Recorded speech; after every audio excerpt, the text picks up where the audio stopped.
સ્વાગત છે તમારું આજના એક નવા વિડીયોમાં। સૌથી પહેલાં તો બધાને જય સોમનાથ, જય શ્રી કૃષ્ણ, જય માતાજી। કેમ છો બધા?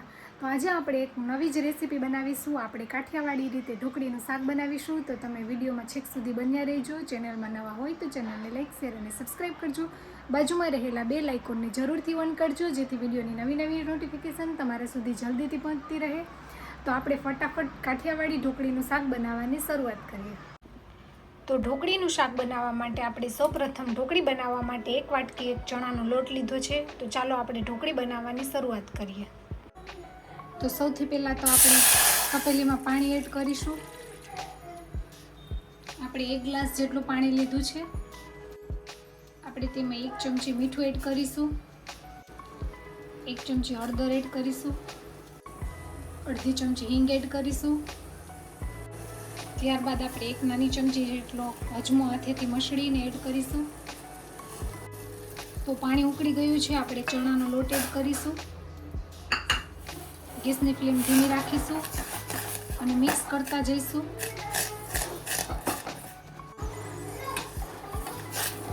આપણે બધો લોટ મિક્સ કરી લેશું।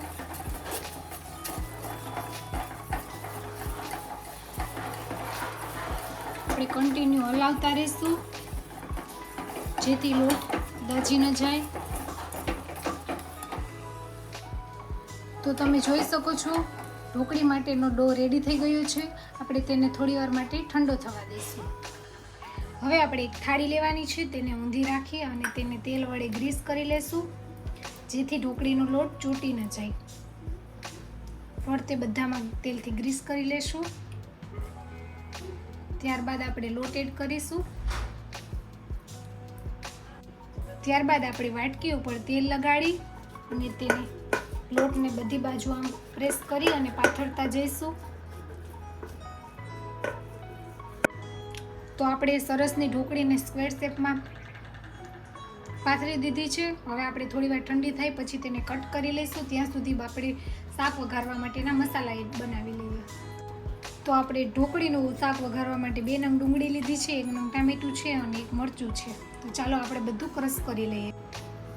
આપણે ડુંગળીને રફલી પીસમાં કટ કરી લઈશું। હવે આપણે ડુંગળીને ક્રશ કરી લઈશું। તો ડુંગળી સરસની ક્રશ થઈ ગઈ છે। આપણે ટામેટાને પણ મોટા પીસ કરીને એડ કરી દઈશું।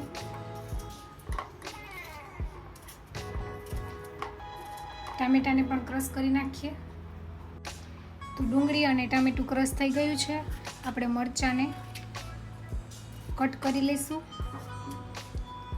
આપણે થોડા મોટા પીસમાં મરચાંને કટ કરીશું।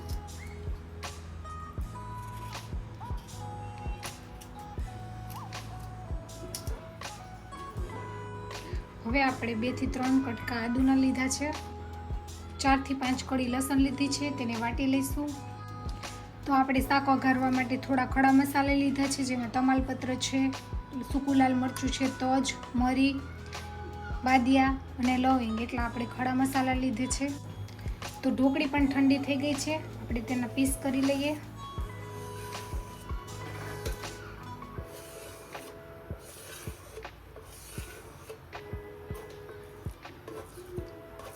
તો સરસની ઢોકળી તૈયાર થઈ ગઈ છે, તમે જોઈ શકો છો। તો ચાલો આપણે શાક વઘારવાની શરૂઆત કરીએ। સૌથી પહેલાં આપણે પેનમાં તેલ એડ કરીશું।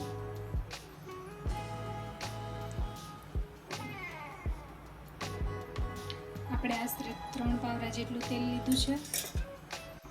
તો તેલ આવી ગયું છે, આપણે બધા ખડા મસાલા એડ કરીશું। લાલ મરચું, તમાલપત્ર, રાઈ નાખીશું, જીરું એડ કરીશું, થોડી હિંગ નાખીશું, ક્રશ કરેલી ડુંગળી એડ કરીશું।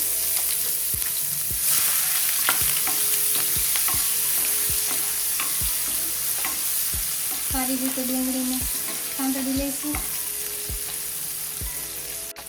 વાટેલા આદુ લસણ નાખીશું।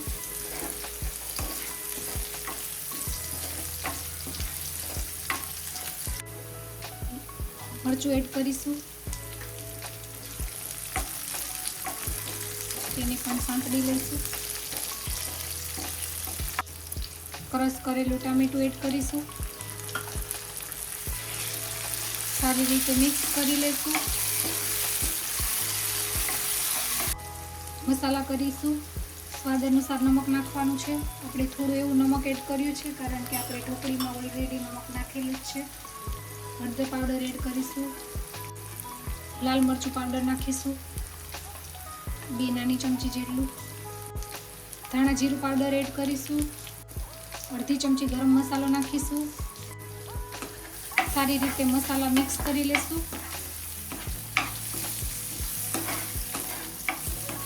તમે જોઈ શકો છો મસ્ત કલર આવી ગયો છે અને બધું સારી રીતે સંતળાઈ ગયું છે. તેલ પણ છૂટું પડી ગયું છે. થોડું આપણે પાણી એડ કરીશું 2 ચમચી જેટલું, જેથી મસાલા બળી ન જાય.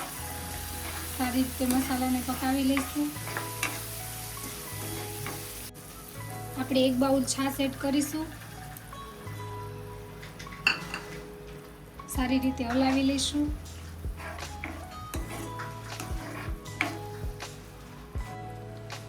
થોડું પાણી એડ કરીશું. સારી રીતે પાકવા દઈશું. તો શાકમાં ઉભરો આવી ગયો છે. આપણે ઢોકળી એડ કરી દઈશું. બધી ઢોકળી એક એક કરી અને એડ કરી દઈશું.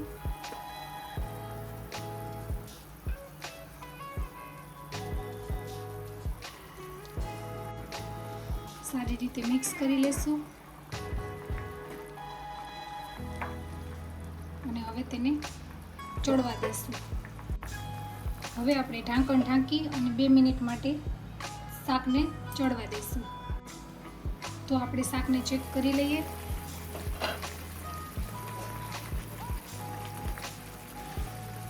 સરસ મજાનું શાક તૈયાર થઈ ગયું છે. થોડી વાર માટે આપણે ઉકળવા દઈશું.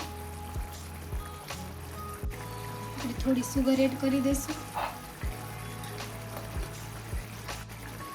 તો સરસ મજાનું ઢોકળીનું શાક રેડી થઈ ગયું છે. આપણે ગેસની ફ્લેમ ઓફ કરી દઈશું અને સર્વ કરીશું.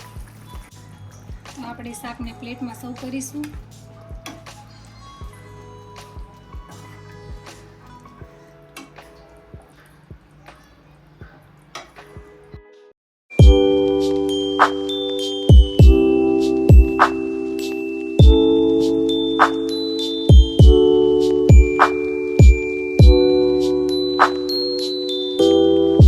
આજની આ રેસીપીનો વિડીયો તમને કેવો લાગ્યો તે કોમેન્ટ કરીને જણાવજો. તમે ઢોકળીનું શાક ઘરે કેવી રીતે બનાવો છો તે કોમેન્ટ કરીને જણાવજો. ચેનલમાં નવા હોય તો લાઇક, શેર અને સબસ્ક્રાઈબ કરજો. તો મળશું રેસીપીના નવા વિડીયો સાથે. આવજો. જય સોમનાથ. બાય.